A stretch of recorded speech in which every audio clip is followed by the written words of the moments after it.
আজকে হঠাৎ বৃষ্টি এলো, ভিজে গেল মন, ভিজে গেল স্বপ্নগুলো, ভিজলো চোখের কোণ। বৃষ্টি তুমি আবার নামো আমার শহর জুড়ে, কষ্টগুলো দাও না ধুয়ে নিজের মতো করে। মন ভাসে তার স্বপ্ন নিয়ে, মেঘ ভাসে তার ইচ্ছেতে, চলো না আজ একটু ভিজি এই না শীতল বৃষ্টিতে। বৃষ্টি পড়তে দেখলেই আমার মনে পড়ে যায় বৃষ্টির সেই কবিতাগুলো, সেই দিনগুলোর কথা। আজ ভোররাত থেকে সেই দুপুর পর্যন্ত অনেক বৃষ্টি পড়েছে। আলহামদুলিল্লাহ, এই কয়েকদিন অনেক রোদ আর গরমের পরে আল্লাহর রহমতে বৃষ্টি হয়েছে। আসসালামু আলাইকুম। ভিডিও শুরুতে সবাইকে জানাই বৃষ্টির দিনের শুভেচ্ছা। কেমন আছেন আপনারা? নিশ্চয়ই ভালো।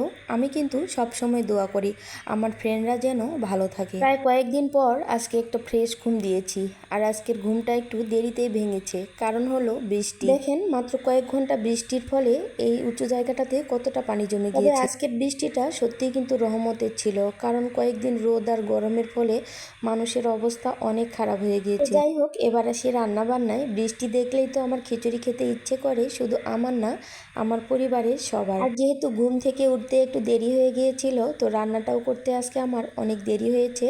আর বিশেষ করে বৃষ্টির জন্য আমার মেয়ে তো স্কুলেই যেতে পারেনি, এজন্য ভাবলাম যে রান্নাটা একটু দেরিতেই করি। তো ভাবলাম যে খিচুড়িটাই রান্না করি, আর বৃষ্টির দিনে তো খিচুড়িটা খেতে একটু বেশি ভালো লাগে। তো খিচুড়ির সাথে ছিল আজকে মাছ ভাজা। আমি এখানে 2 পিস মাছ ভেজে নিয়েছি, কারণ এই মাছটা আমি বেশি একটা খাই না। 1 পিস আমার হাজবেন্ডের জন্য আর মেয়ের জন্য। খিচুড়িটা একটু বেশি পরিমাণে রান্না করেছি, কারণ দুপুর পর্যন্ত যেন হয়ে যায়, এর মধ্যে আর কিছু রান্না করব না। মেয়ে তো বৃষ্টির কারণে স্কুলে যেতে পারেনি, তো বিকেলে ওর কোচিং ছিল, এবং কোচিং শেষ করে সে সন্ধ্যার আগে আগে বাসায় ফিরে। তো আমাকে এসেই বলছিল যে আম্মু আজকে কিছু ভালো লাগতেছে না, চলো একটু ছাদে গিয়ে ঘুরে আসি।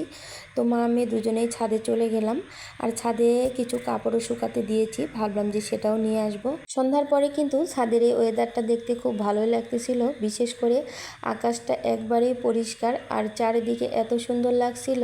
আমার মেয়ে তো ফুল অনেক পছন্দ করে। এই যে দেখেন না, জবা ফুলটা নিয়ে ও কি করতেছিল, আর আমাকে বলতেছে যে দেখো তো আম্মু আমাকে কেমন লাগতেছে। তাই আমিও বলতেছি যে মাশাআল্লাহ, তোমাকে অনেক ভালো লাগতেছে। আমরা কিন্তু মা মেয়ে দুজনেই ফুল এবং গাছ অনেক বেশি পছন্দ করি। আর বৃষ্টি এসে এই গাছগুলোকে এমনভাবে ধুয়ে দিয়েছে, গাছগুলো দেখতে এত চকচকে লাগতেছিল। আমার মেয়ে আমাকে জিজ্ঞাসা করলো যে আম্মু তোমার সবচেয়ে পছন্দের ফুল কি? আমি একে বললাম এই যে দেখতেছো বেলি ফুল, এই বেলি ফুল আমার সবচেয়ে পছন্দের। বাসার এই ছাদটিতে কিন্তু অনেক ধরনের ফুলের গাছ আছে, আপনারা দেখলেই বুঝতে পারবেন। তবে এই ফুল গাছগুলোর মধ্যে কিন্তু একটাও আমার না, সব বাসা মালিকের। ওনারাও আমাদের মতো অনেক ফুল এবং গাছ ভালোবাসে, আর এই জন্যই ছাদে এগুলো লাগিয়েছে। আচ্ছা, এই বৃষ্টির দিনে কে কেমন সময় কাটিয়েছেন অবশ্যই কিন্তু কমেন্টের মাধ্যমে জানাবেন। আজকের মতো বাই বাই জানাচ্ছি, দেখা হবে নেক্সট ভিডিওতে। সবাই ভালো থাকবেন, আল্লাহ হাফেজ।